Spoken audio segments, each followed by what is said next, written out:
À Felice-Bauer, Prague, nuit du 15 au 16 janvier 1913.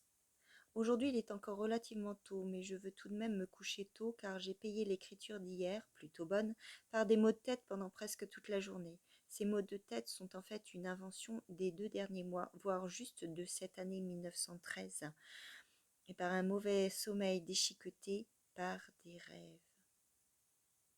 Bien écrire pendant 2 soirées de suite, il y a longtemps que j'y ne suis plus arrivée. Quelle masse irrégulièrement écrite que ce roman, et quel dur travail! Peut-être même sera-t-il impossible, après un premier achèvement, d'y remettre dans les parties mortes, ne serait-ce qu'un semblant de vie. Et combien de choses, manquant de justesse, devront y rester dès lors qu'aucun secours ne me vient des profondeurs pour y remédier. Hier, j'ai oublié de te demander quelque chose qui n'a pourtant pas cessé de tourner dans ma tête. Qu'est-ce que cela veut dire quand tu m'écris dimanche soir que tu avais déjà eu mal au dos pendant la journée et que tu ne te sentais pas très bien?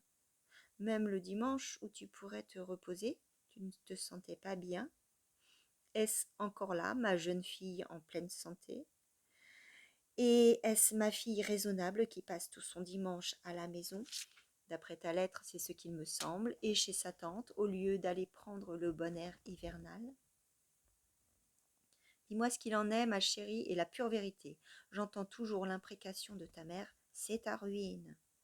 Mais si elle n'entend par là que l'écriture, et d'après le contexte, elle ne pense peut-être qu'à l'écriture, alors pour une fois elle a tort.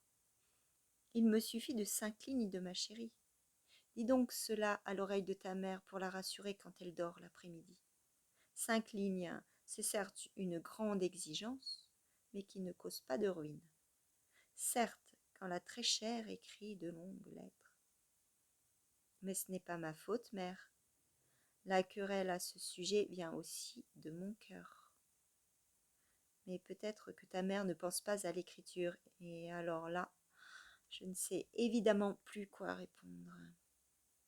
Tu m'as promis un jour de me dire pourquoi tu ne renonçais pas à ton travail chez le professeur, ou du moins à le réduire.